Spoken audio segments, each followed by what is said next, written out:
Graça e paz, amada igreja. É uma alegria estar aqui com os irmãos. Nós estamos na nossa série de mensagens sobre o Sermão do Monte.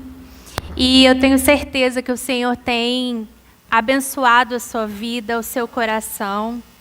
Nesse momento nós vamos dar continuidade àquilo que temos aprendido, àquilo que temos lido na Palavra de Deus, baseados no Evangelho de Mateus, capítulo 5. Então você pode novamente abrir.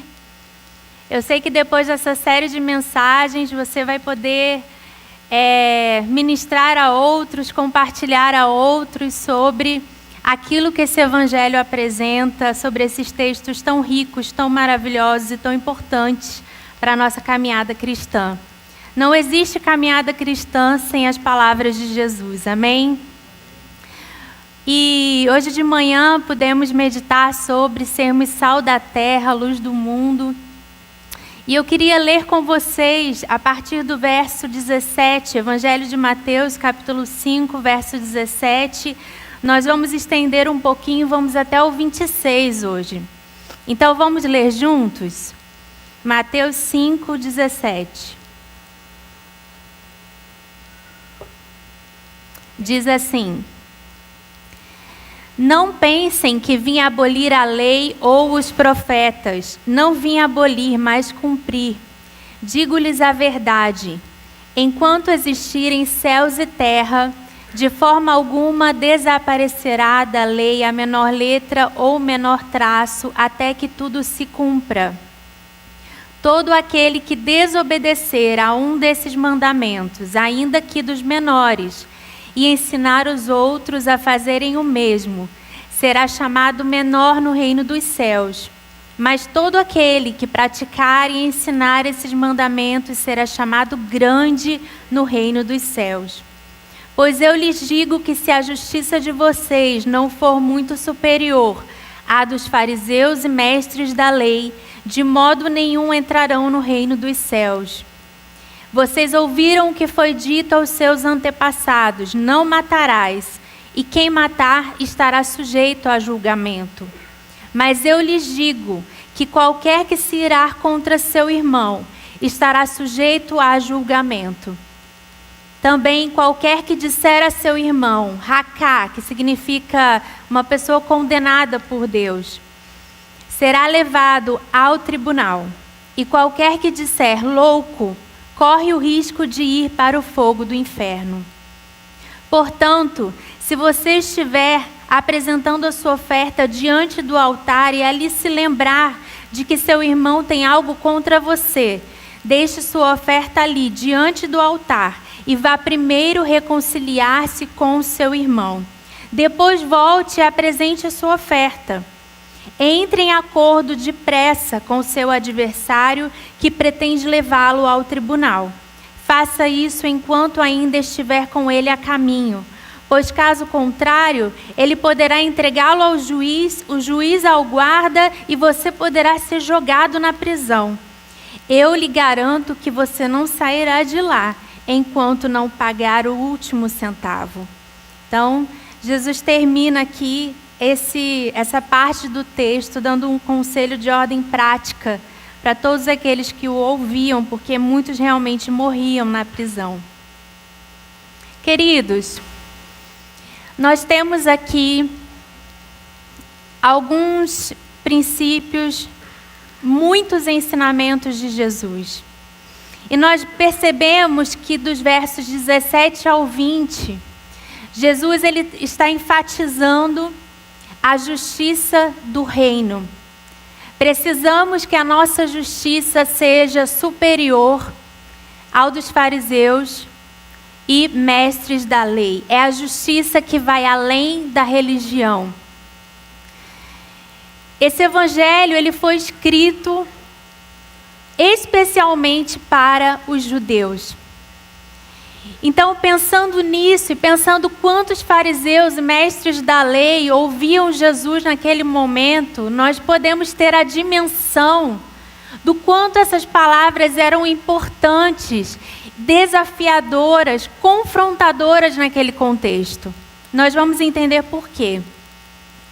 Dos versos 21 a 26, Jesus está enfatizando relacionamento interpessoal, ou seja, ele fala de ira, ele fala de reconciliação, ele está falando sobre uma lógica do reino em que Deus não trata apenas aquilo que fazemos pontualmente, mas sim o que nos move a fazer o que fazemos. Ou seja, Jesus ele vai além da lei para aprofundar no significado que estava por trás dela em todo o tempo.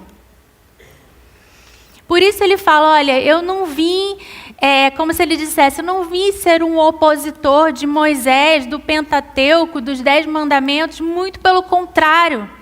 Eu preciso cumprir a lei e os profetas, mas é necessário que vocês entendam o que a lei significa e o que as ordenanças proféticas significam. Jesus ele veio revelar o Pai à humanidade.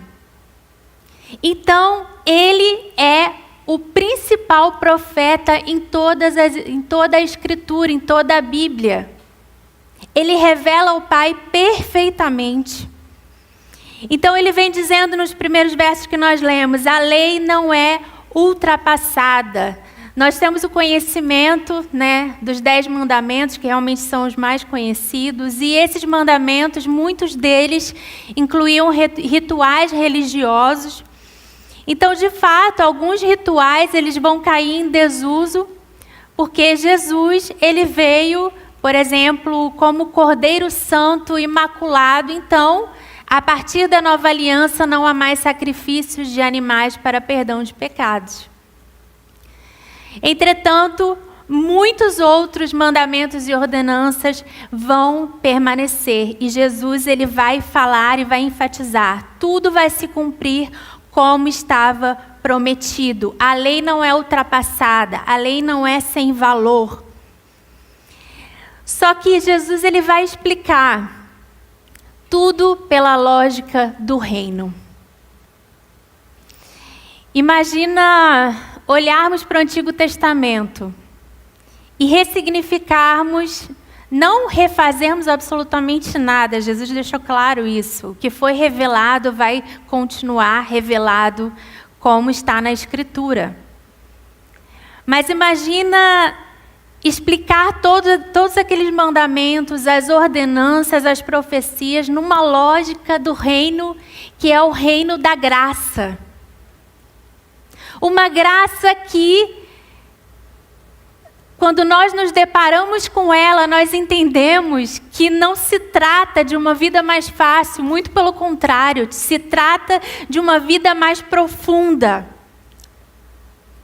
de uma vida até mesmo mais séria. Nós não podemos olhar para a graça e falar, pronto, estamos na nova aliança, vamos ignorar ou deixar para trás a velha aliança, aquilo que Moisés deixou registrado. Não. Nós precisamos olhar para a graça e falar, há mais profundidade hoje. Eu preciso ser mais sério, eu preciso ser mais profundo, eu preciso entender que Jesus, ele vai sempre me confrontar em relação às intenções do meu coração e não exatamente aquilo que eu fiz, mas é o pecado antes do pecado. Então Jesus ele se coloca nessa posição de explicar melhor a lei na lógica do reino. Sabe, queridos, quando nós falamos sobre fariseus e mestres da lei, existe um imaginário comum como se todos os fariseus fossem hipócritas. Como se os mestres da lei fossem aqueles chatos e que só se utilizavam dos mandamentos e da lei para oprimir outras pessoas, para colocar um fardo pesado sobre outras pessoas. Isso acontecia, inclusive Jesus ele vai falar sobre isso também. Mas alguns eram zelosos. Alguns observavam as leis, observavam as ordenanças proféticas com o intuito de serem aprovados por Deus. Então, esse entendimento para nós é muito importante. Quando Jesus ele fala fariseus e mestres da lei, ele não está falando só, olha, a justiça de vocês tem que ser maior do que a justiça dos hipócritas. Porque aí a gente se depara com isso e fala assim, mas ela já é, eu amo Jesus. Eu amo as ordenanças, eu estou me deleitando com o Sermão do Monte, isso é maravilhoso. Só que existiam aqueles homens zelosos, preocupados em agradar a Deus. Então Jesus está falando, olha, ainda que nós tenhamos esse referencial, povo de Deus, precisamos ir além. É como se Jesus estivesse falando, chegou a hora de ir além. Até aqui, ok. Mas agora nós vamos caminhar um pouco mais e ele com certeza vai confrontar o legalismo religioso, que é a lei em volta dela mesma. E vai trazer um significado mais profundo. Então, a lei do jeito que Deus deseja, do jeito que ele imaginou, para além daquilo que é literal, para além daquilo que foi estabelecido ali nas tábuas com Moisés, através de Jesus nós conseguimos viver essa justiça, porque é por causa do reino, da graça, daquilo que Jesus vai desenvolver e aplicar à nossa vida prática com relação à lei e às ordenanças proféticas. Então é como se Jesus estivesse dizendo, olha, é mais fácil viver a lei na sua literalidade do que ir além. É mais fácil simplesmente observar o mandamento não matarás e pensar, não vou matar ninguém. Não vou ser preso, não vou ser perseguido, não vou ser coagido pela justiça, está tudo certo. E Jesus ele está trazendo essa verdade de que é mais fácil viver assim do que perdoar quem me ofendeu.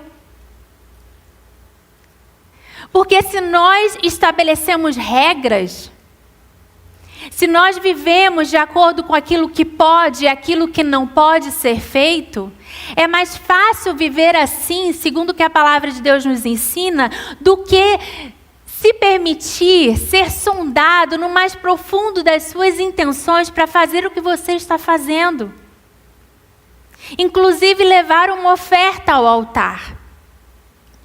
Por isso que eu achei muito importante nós darmos continuidade na leitura, após Jesus falar sobre cumprir a lei e os profetas, porque ele dá um exemplo prático. Ele pega o 5º mandamento e ele fala, deixa eu explicar o que se passa para vocês. E aí ele vai prosseguindo. E antes de nós falarmos especificamente sobre do verso 21 em diante, eu lembro que há muitos anos atrás, há alguns anos atrás, vou falar muitos não, eu pude fazer um seminário que foi um divisor de águas na minha vida, né? O Centro de Treinamento Ministerial Diante do Trono. Foi o seminário que o Yuri fez, que o Paulinho fez também. E no meu tempo ali, estudando e usufruindo daquilo que Deus estava proporcionando, né, para nós ali, foi um tempo assim tão maravilhoso, tão especial, tão único. Tanto que depois que eu terminei o curso de 2 anos, a liderança me procurou para perguntar se eu não gostaria de integrar o grupo de obreiros daquele seminário. E foi uma alegria para mim, eu aceitei, então eu fui para essa nova etapa. Foram mais 2 anos em que eu estive ali com um grupo de obreiros, éramos em 20 pessoas e a gente servia ali com muitas coisas, inclusive com discipulado 1 a 1. E eu lembro que nós éramos bastante cobrados e a nossa liderança era muito séria, porque nós estávamos lidando com um seminário em que os jovens saíam das suas casas e iam morar ali. Então era um internato lá em Belo Horizonte. E nós estávamos ali com quase 300 pessoas, 300 jovens morando ali. Então a gente tinha que dar conta daquele trabalho, daquele serviço e tudo mais. E eu lembro que eu era muito preocupada, né? Eu tinha, na época... Vou entregar, né, gente? Eu vou falar a idade. 24 anos de idade. E hoje eu vou fazer 42. Então, por isso que foram há muitos anos atrás, né, realmente. Então, eu lembro que a minha preocupação era ser aprovada. Eu precisava que a minha liderança olhasse para mim e falasse: eu confio nessa obreira, ela dá conta. E eu era praticamente a mais nova da equipe, então era uma preocupação grande, né? E eu sempre aproveitava todo o meu tempo para fazer muitas coisas e dar conta e tudo mais, até que um dia eu estava na minha casa, não estava no centro de treinamento, estava na casa onde nós morávamos ali, as obreiras. E eu ouvi o Espírito Santo falar comigo audivelmente: você precisa cumprir o sabático. E aquela palavra soou como um confronto, mas como um ensinamento. É como se o Senhor tivesse... Sabe quando você está correndo muito e estressado e muitas demandas, e aí o Senhor olha para você e te para e fala: deixa eu te ensinar uma coisa aqui. E quando eu fui ler lá em Levítico, capítulo 25, o que o Senhor ensinou para o povo de Israel sobre o sabático, eu sempre orava: Deus, me diz o que isso significa, como eu posso viver isso, do que o Senhor está falando. E o Espírito Santo foi bem claro, ele falou assim: eu não aboli as regras para o meu povo, as leis para o meu povo, porque elas são para proteção, para sabedoria, para ensinamento, para que vocês vivam com sabedoria, para que vocês vivam entendendo que você pode parar. E foi naquele tempo com Deus, eu tirei alguns dias, assim, era um feriadão, então nós tínhamos uma folga grande, eu tirei alguns dias para orar, para ser desconstruída. Por quê? Porque eu tinha entendido até aquele momento que fazer era mais importante do que ser.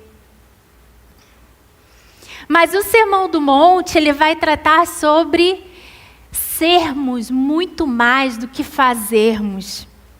E é difícil ser mais do que fazer. Porque o fazer, as pessoas veem, a gente fala sobre isso, é demonstrado. Mas o ser tem muito mais a ver com a nossa aprovação diante de Deus, com o Senhor nos aprovando e não alguém, entende? E não uma equipe, e não pessoas que estão olhando para você e esperando você dar conta.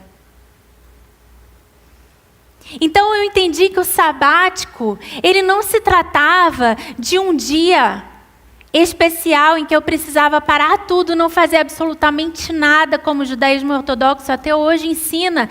O dia do sabático não pode se fazer nada, absolutamente nada, porque é trabalho e precisamos ficar parados porque precisamos guardar esse tempo. Não, mas é um estilo de vida, pela lógica do reino, é entender que eu posso e devo parar. Que Deus me fez para o trabalho e que Deus me fez para o descanso. Deus te fez para o trabalho e Deus te fez para o descanso. Porque se eu e você não paramos, até mesmo para silenciar outras vozes, nós nem ouvimos Deus claramente. Será que o Senhor vai sempre ter que nos parar na correria, pegar no nosso ombro e falar: ei, filho, filha, deixa eu te ensinar uma coisa. Você precisa ser mais do que fazer. Isso transforma totalmente a nossa vida, a nossa perspectiva, a forma como nós vemos as pessoas, a forma como nós lidamos com a igreja, com a comunidade, com a liderança, uns com os outros. E quando nós entendemos essa lógica, nós estamos mais preparados para entender o que vem a seguir. Um estilo de vida que valorizamos a necessidade do descanso, assim como tudo aquilo que Deus preparou, estabeleceu para nós. Vamos ler novamente do verso 21 em diante, onde ele vai trazer para nós o 5º mandamento.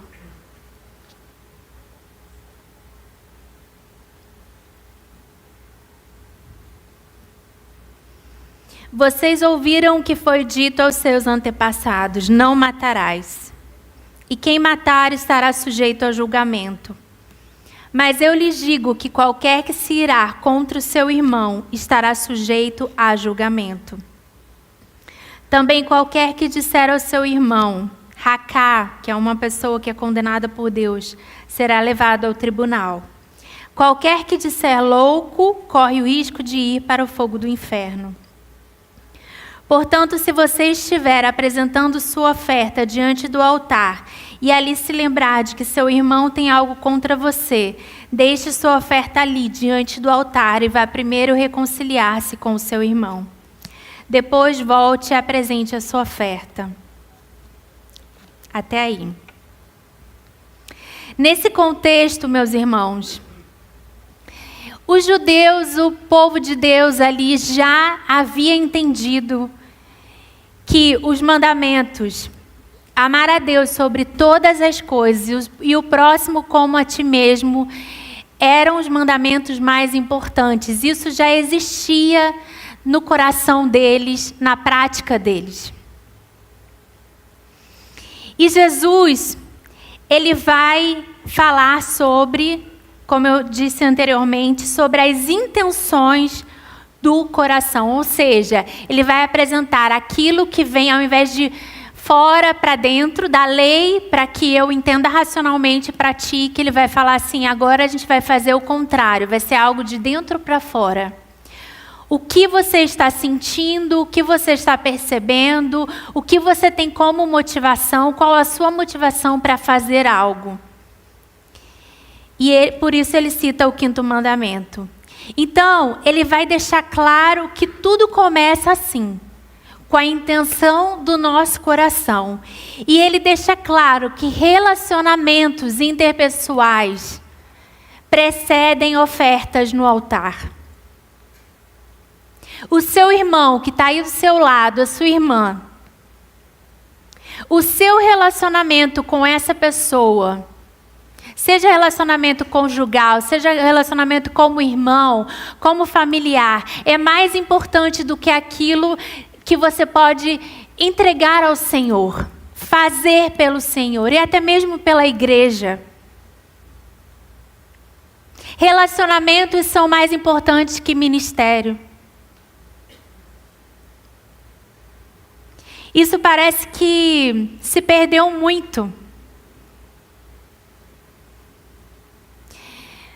Existe uma onda no nosso país em que há uma distorção tão grande do que é ministério. As pessoas acham que é carreira, que é business, que é tudo menos servir. E é muito contraditório alguém se colocar como vocacionado ao ministério, alguém querer fazer ministério, se essa pessoa não tem um coração perdoador e livre para amar e se relacionar com o próximo. Então, o que Jesus está fazendo aqui? Olha, eu sei que vocês entendem quais são os principais mandamentos, mas tudo que pode acontecer de ruim nos relacionamentos interpessoais não começa a partir do momento que você pode matar alguém, literalmente. Começa muito antes. Não começa na hora de um assassinato. Isso nem faria tanto sentido aqui para nós hoje, né? Aparentemente. O problema começa no coração, começa na ira. Então nós identificamos aqui que um coração irado contra alguém é um problema. Um coração irado, ressentido com pessoas, é como uma realidade que nos paralisa e nos trava completamente segundo a lógica do reino. Porque o reino de Deus, ele vai trazer essa importância dos relacionamentos e o perigo da ruptura relacional. Então não se trata de você ou eu. Não, eu preciso me dar bem com todo mundo. Eu preciso fazer as pazes agora com aquele familiar que tinha um relacionamento tão tóxico comigo. Eu preciso resolver isso para estar inserido na lógica do reino. Na verdade, não é bem assim. É claro que a nossa liberdade de se relacionar, ela precisa ser absoluta e inegociável. Nós temos, no geral, estou generalizando, tá, queridos? Não é nós, a Pipi de Maringá, mas existe muito na cultura da igreja hoje. Os relacionamentos estão sendo negociados em prol de outros benefícios. Na internet, então, nem se fala. Pessoas se escondendo atrás de um computador, de um celular, WhatsApp, qualquer rede social.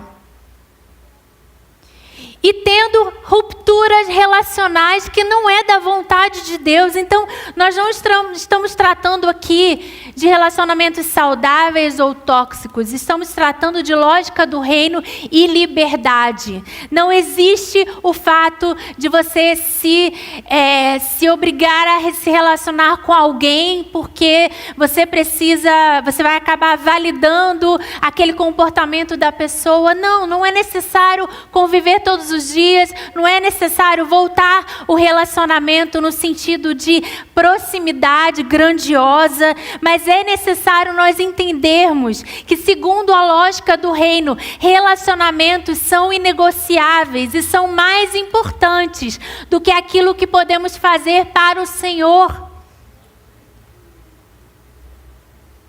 Se nós achamos que podemos nos esconder atrás de um teclado para atacar alguém, saiba que é aí que o Senhor está te encontrando e falando: filho, você precisa se parecer mais como um cidadão do reino e da graça de Deus.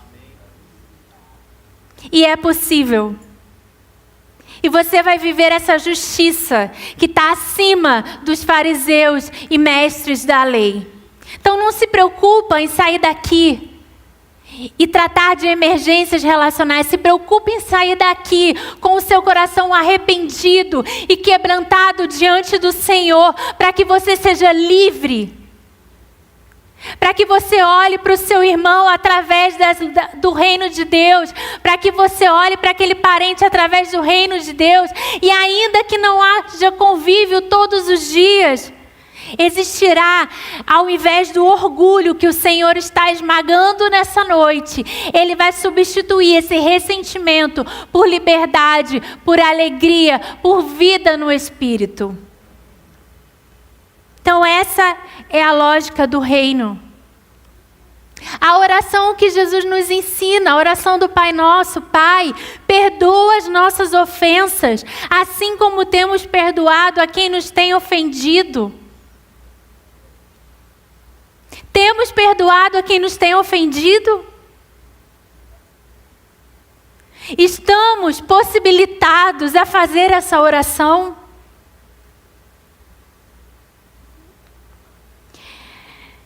Pastor Luiz Saião, depois você pode pesquisar sobre ele no YouTube, Luiz Saião, Saião com Y. ele tem estudos maravilhosos também sobre o Sermão do Monte. Em um desses estudos, ele fala o seguinte sobre exatamente esse texto que nós lemos. Jesus está falando sobre o elemento profundo por trás da letra do mandamento e a dimensão de cura que a proposta do reino quer trazer. Vou ler de novo. Jesus está falando sobre o elemento profundo por trás da letra do mandamento e a dimensão de cura que a proposta do reino quer trazer. Aí a gente começa a perceber a profundidade. Quer dizer que a lei e os profetas, o que estava por trás desde sempre é que eu fosse uma pessoa curada e livre? Olha o que profetizou Jeremias lá no capítulo 31. Jeremias 31, versos 33 e 34, ele diz o seguinte: essa é a aliança que farei com a comunidade de Israel depois daqueles dias, declara o Senhor. Porei a minha lei no íntimo deles e a escreverei nos seus corações. Serei o Deus deles e eles serão o meu povo. Ninguém mais ensinará ao seu próximo, nem ao seu irmão, dizendo: conheça o Senhor, porque todos eles me conhecerão. Desde o menor até o maior, diz o Senhor.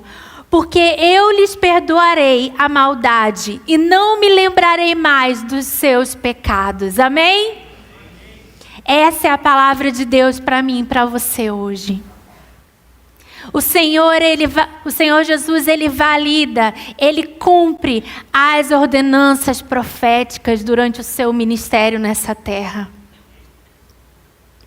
E aqui Jeremias diz, olha, a lei, ela vai estar escrita no íntimo de cada um de nós, ou seja, no nosso coração. Eu não preciso me preocupar em decorar, nem em decorar. Porque eu sou um cidadão do reino. E a graça vai me conduzir. Então, queridos, já caminhando para o encerramento da nossa palavra. O contexto de culto ao Senhor.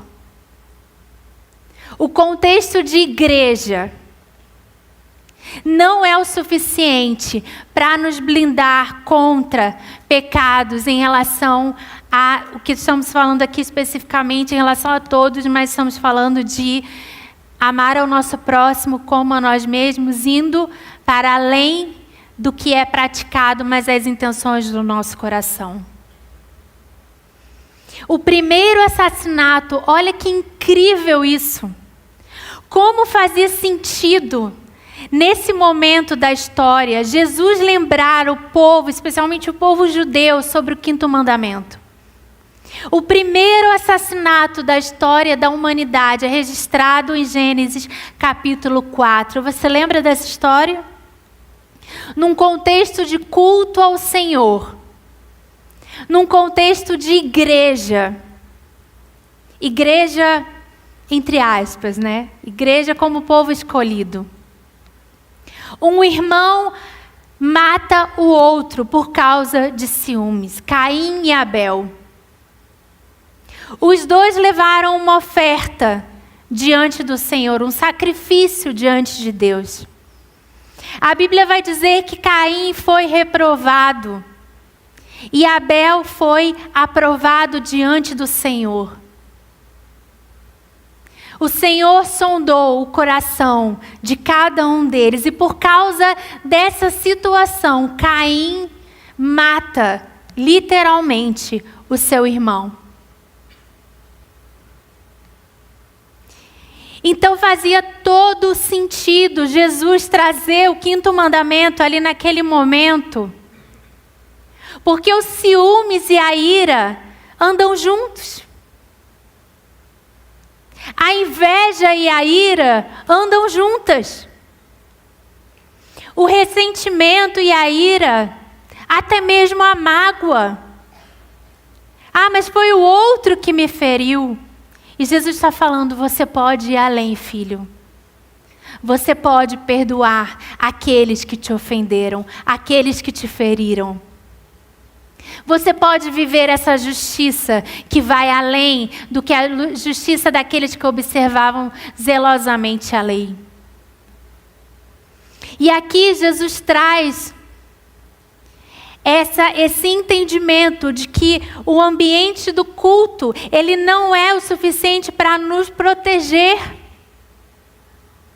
Assim como o avivamento pessoal, ele precede o avivamento coletivo.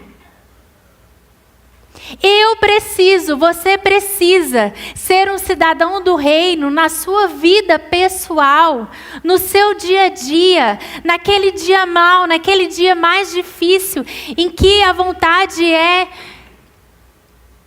falar o desaforo para alguém. Tem gente que não fala o desaforo para alguém, né? Manda áudio falando pelo áudio. É a mesma coisa. Então Jesus está falando sobre a necessidade de um coração arrependido. A necessidade de um coração livre de ira, de ressentimento.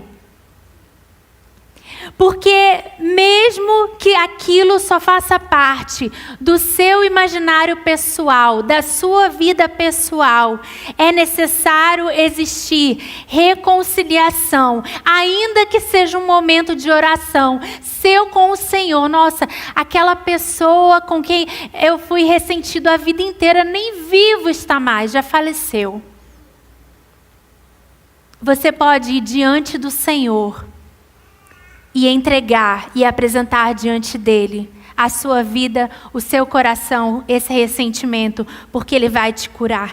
Então, qualquer coisa, tempo, recursos, ato de bondade, qualquer coisa que possamos fazer para o Senhor é menos importante do que ter relacionamentos interpessoais livres, para que o amor de Deus ele flua.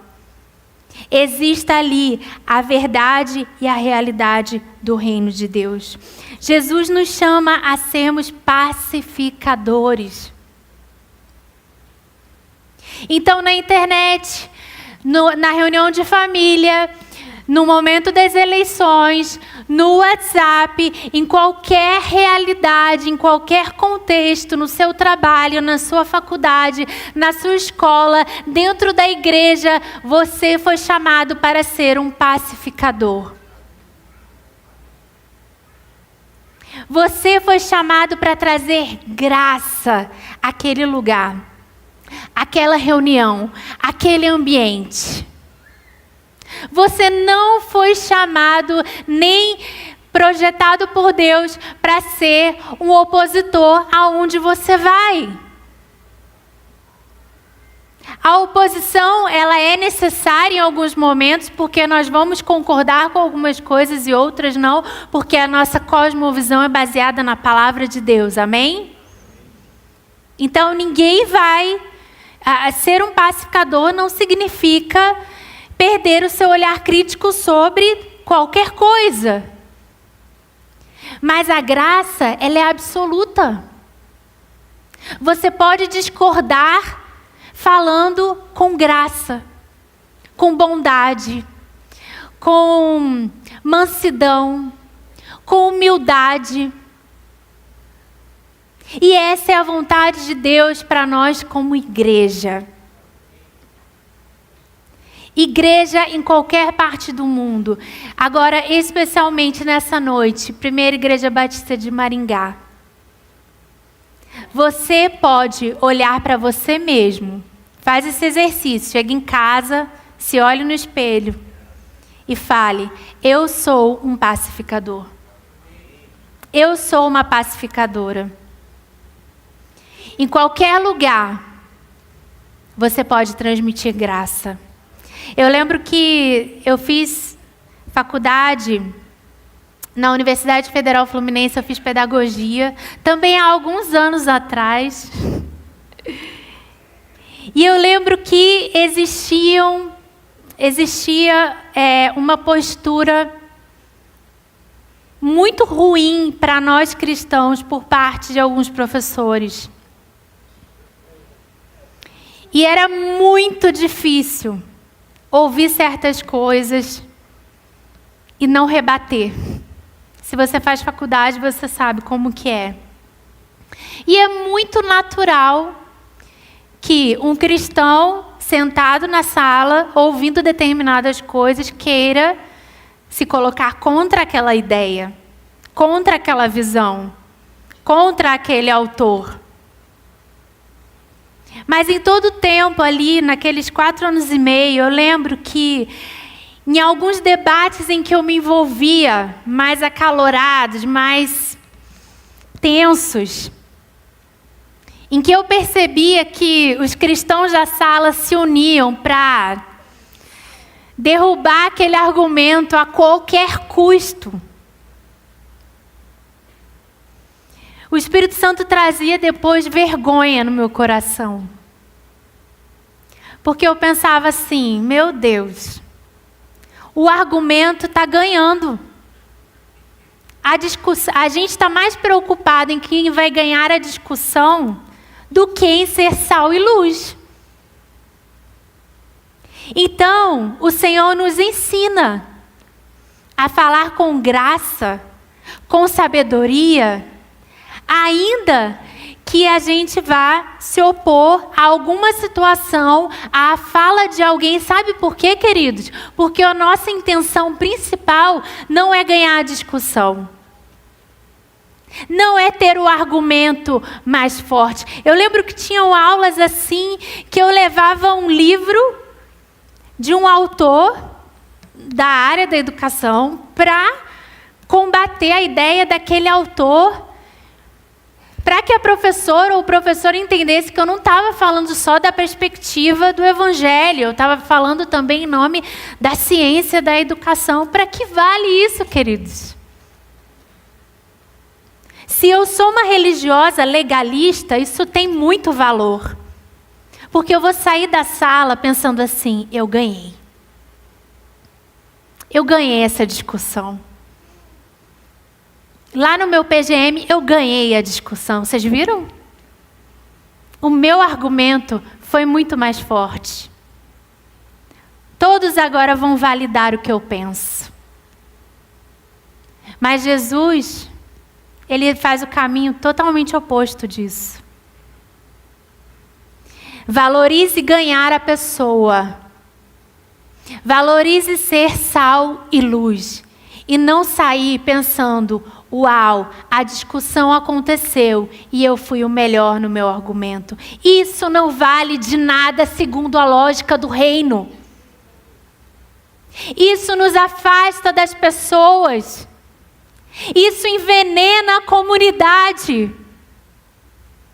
Isso traz discussões inúteis para o meio da igreja, quando nós precisamos nos preocupar com coisas mais relevantes do que simplesmente ganhar uma discussão. Nós precisamos nos ocupar com aquilo que de fato o reino de Deus quer trazer para nós hoje, 2026, para que sejamos aprovados diante do Senhor, para que sejamos filhos amados diante do Senhor, pacificadores nesse mundo. O mundo não precisa de mais opositores, já tem demais. A igreja não precisa de mais opositores. A igreja, o mundo, o reino que é estabelecido entre nós, ele precisa de pacificadores, de homens e mulheres comprometidos com essa palavra, de homens e mulheres que negociam o que é negociável e não negociam o que é inegociável. É disso que o Sermão do Monte trata. Nós vamos sendo desconstruídos. E não há desconstrução sem construção. E essa construção é divina. Assim como as leis são divinas, e Jesus valida cada uma delas, a construção, entenda, querido, não existe desconstrução sem que Deus já tenha um projeto de construir em você, para que você seja mais do que você faça. Um homem e uma mulher, segundo o reino de Deus. Segundo o coração de Deus.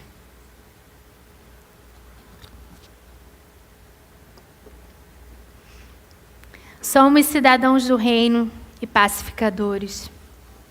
O reino não exige menos que a lei, mas oferece mais do que ela jamais poderia produzir. Jesus não contradiz a palavra de Deus revelada na lei e nos profetas, mas ele traz um significado mais profundo a ela. É preciso ser mais do que fazer. Ser é o bastante. A reconciliação com o meu irmão precede qualquer coisa que eu possa oferecer para Deus. Jesus está falando sobre o elemento profundo por trás da letra do mandamento e a dimensão de cura que a proposta do reino quer trazer. Viver sob a lógica do reino me leva em direção à graça, me transformando de alguém ressentido e irado em um pacificador. Feche seus olhos nesse momento. Eu já queria convidar a equipe de louvor para estar aqui.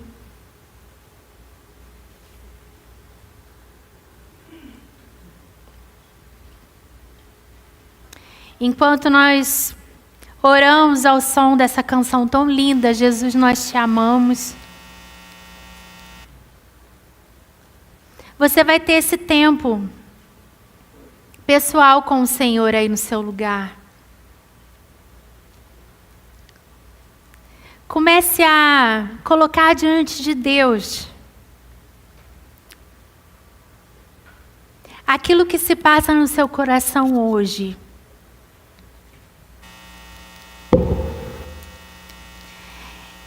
Todo começo de ano existe um sentimento que às vezes nos alcança de querer recuperar aquilo que nós não conseguimos fazer no ano anterior. Isso acontece com qualquer pessoa. Mas entenda que o Senhor separou o dia que se chama hoje. Ele não está aqui para te lembrar dos seus fracassos do ano passado, ou daquilo que você deveria ter feito e não fez, nada disso. Ele está aqui olhando para você como filho, como filha. E Ele quer trazer ao seu coração uma identidade, que é a identidade de um cidadão, de uma cidadã do reino de Deus.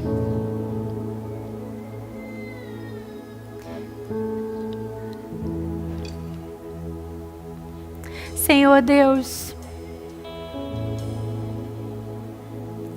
nós estamos diante da Tua palavra. E diante da Tua palavra não podemos, Senhor, ir para nenhum lado. Não podemos correr para a direita nem para a esquerda, Senhor, porque a luz do Senhor está como um holofote sobre nós. O Senhor brilha a Tua luz sobre a igreja, trazendo entendimento, trazendo arrependimento, alcançando o coração de cada um de nós, de diferentes realidades, diferentes idades, diferentes histórias de vida.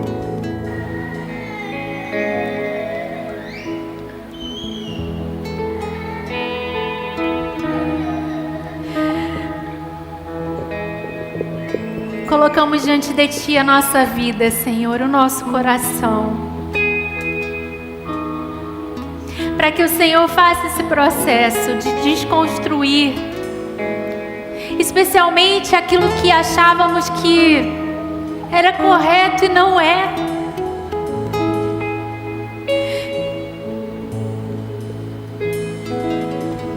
E isso por si só não nos condena, porque sabemos que o Senhor, Ele pega todas as ideias equivocadas e transforma isso em uma construção maravilhosa, com uma identidade de cidadão e cidadã do reino de Deus. Por isso, Deus nos ensine a caminhar nessa altura. Nos ensine a caminhar, Senhor, em um padrão que não é um padrão meramente humano de perfeição, mas aquilo que o Senhor criou, aquilo que o Senhor estava planejando quando enviou Jesus até a terra para nos revelar quem o Pai realmente é e o que Ele pensa. Faça isso com cada um de nós, Senhor, essa construção. Queremos ser construídos, Senhor. Arranca do coração de cada um de nós o ressentimento, a ira, para que possamos ser livres, para que possamos talvez nunca ver aquela pessoa, mas estamos livres da ira, estamos livres da necessidade de esconder esse pecado. Recebe, Senhor, nesse momento a nossa adoração, que vamos cantar novamente, Deus, a partir de uma nova perspectiva do que é te amar, do que é estar diante do Senhor. Vamos adorar o Senhor com essa canção.